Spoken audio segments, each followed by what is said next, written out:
والصلاة والسلام على سيد الأنبياء والمرسلين أما بعد فأعوذ بالله من الشيطان الرجيم بسم الله الرحمن الرحيم کتاب الوضو وضو پاکی طہارت ٹھیک ہے جی وضو اگر واو پر زبر ہو تو وضو اس پانی کو کہا جاتا ہے جس سے وضو کیا جاتا ہے ٹھیک ہے آپ علیہ السلام کے لیے وضو لایا گیا یعنی وضو کے لیے پانی لایا گیا آگے احادیث آئیں گے ٹھیک ہے وضو واو پر زبر ہو تو وہ پانی جس سے طہارت حاصل کی جا رہی ہے وضو کے لیے ہے اور وضو پاکی طہارت باب ما جاء فی الوضوء اس باب میں کہ وضو سے متعلق آپ علیہ السلام اللہ فرماتا ہے اذا قمتم الى الصلاۃ جب تم کھڑے ہو جاؤ نماز کے لیے فاغسلوا وجوہکم تو اپنے چہروں کو دھو کھڑے ہو جاؤ یعنی ارادہ کرنا ہے نماز کا تو پہلے آپ نے کیا کرنا ہے چہرے دھونے وایدیکم الی المرافق اور کوہنیوں سمیت ہاتھ دھونے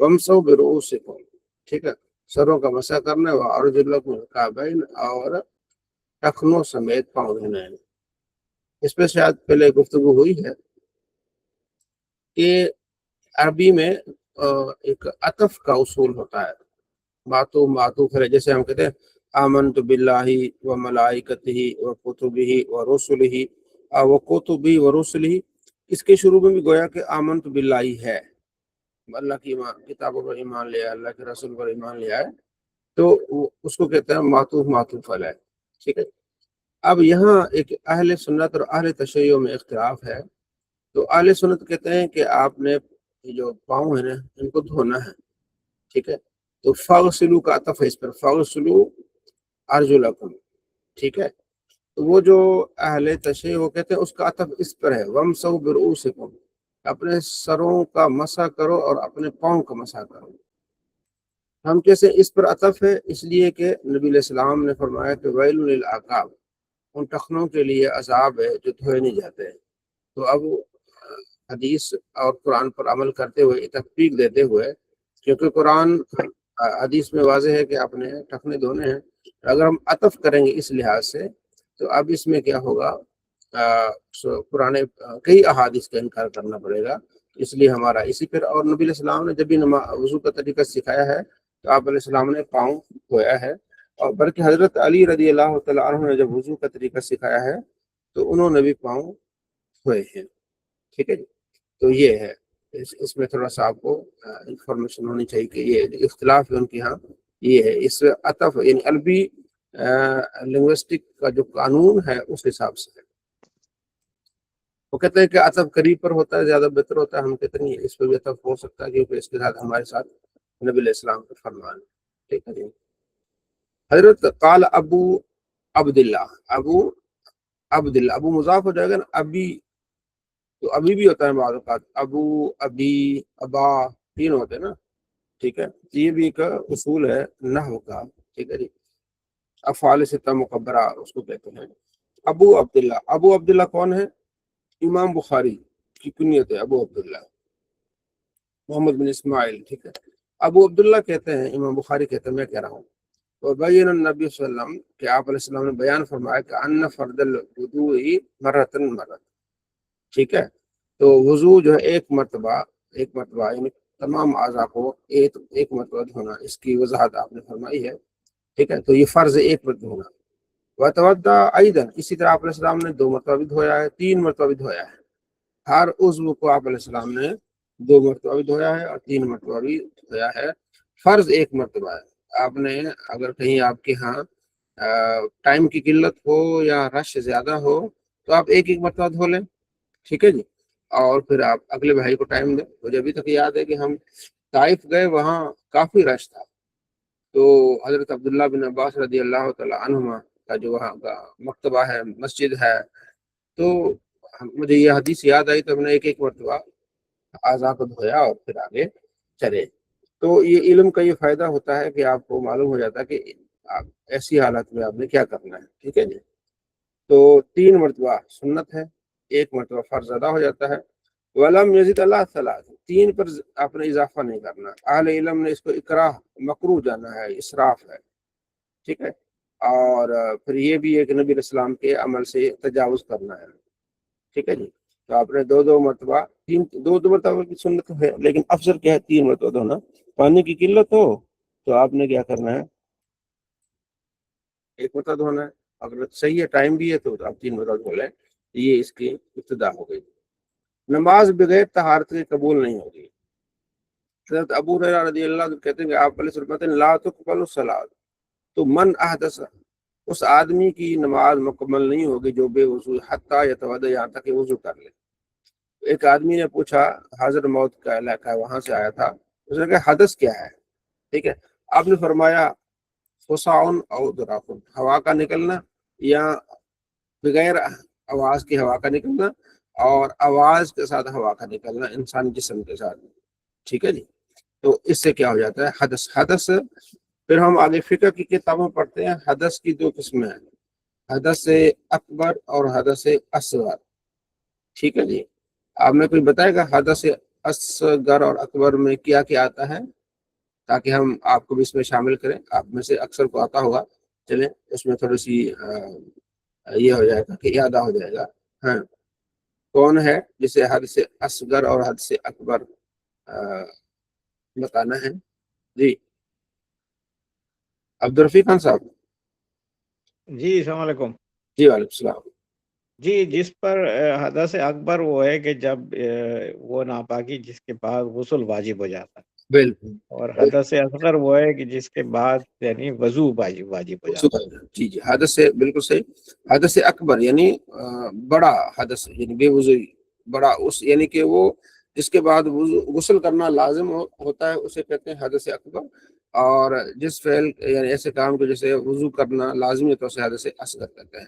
ٹھیک ہے، جیسے میاں بیوی کے ملنے کے بعد جو ہے غسل فرض ہوتا ہے تو اسے کہتے ہیں حدث اکبر. اور پیشاب کرنے کے بعد وضو لازمی ہوتا ہے، اسے کہتے ہیں حدث اصغر. ٹھیک ہے، یہ ہے. اچھا، وضو کی فضیلت کیا ہے؟ جی عرفان صاحب.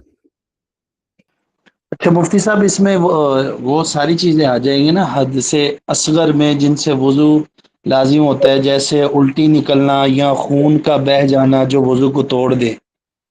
الٹی کا تو نہیں ہوتا، خون کے بہ جانے میں ہے. ٹھیک ہے جی، بس یہ کہ نہیں، الٹی سے وضو تو ٹوٹ جاتا ہے نا قبلہ، الٹی سے منہ بھر کے جو ہوتی ہے صفرا. جی عبدالرفیق خان صاحب. جی جی، یہ مسئلہ اسی طرح لکھا ہوا ہے کہ منہ بھر کے جب الٹی ہوتی ہے نا تو اس سے وضو ٹوٹ جاتا ہے. یہ لکھا ہے مسئلہ اسی طرح، یہ صحیح کہہ رہے ہیں. جزاک اللہ. ٹھیک، بہت شکریہ. اچھا آگے ہم پڑھتے ہیں. ہاں جی، وضو کی فضیلت کیا ہے جس کا باب امام بخاری نے باندھا ہے. ٹھیک ہے نا، اس میں یہ ہے کہ وضو کے اعضاء جو ہے نا وہ اس کے کیا ہوں گے، چمکتے ہوئے ہوں گے.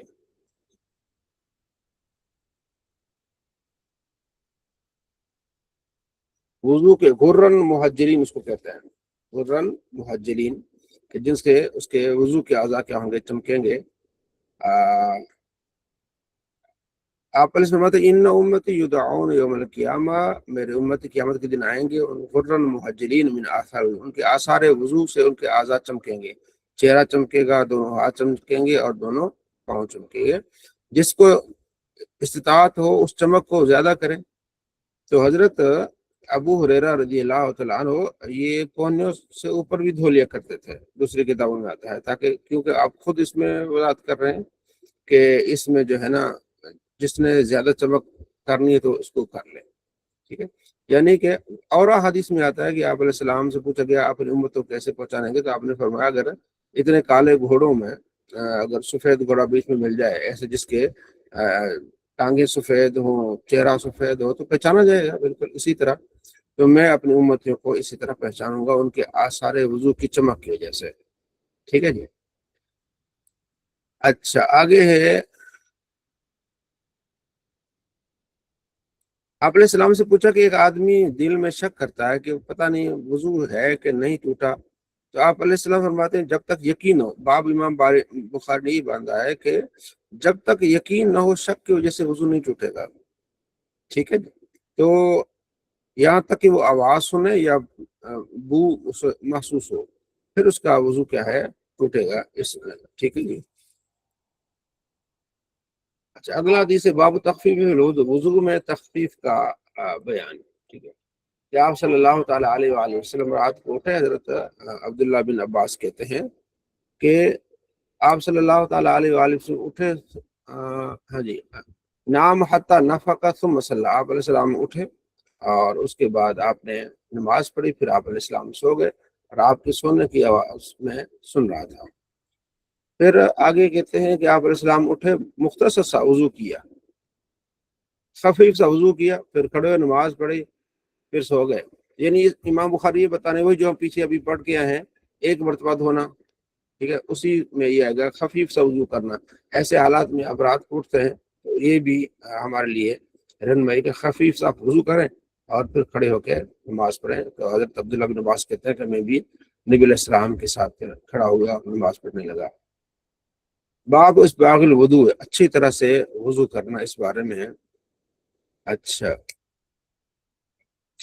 حضرت اسامہ بن زید کہتے ہیں کہ ہم آپ علیہ السلام کے ساتھ عرفہ سے نکلے اور گھاٹی میں پہنچے. آپ علیہ السلام نے وہاں پیشاب فرمایا، تو وضو کیا.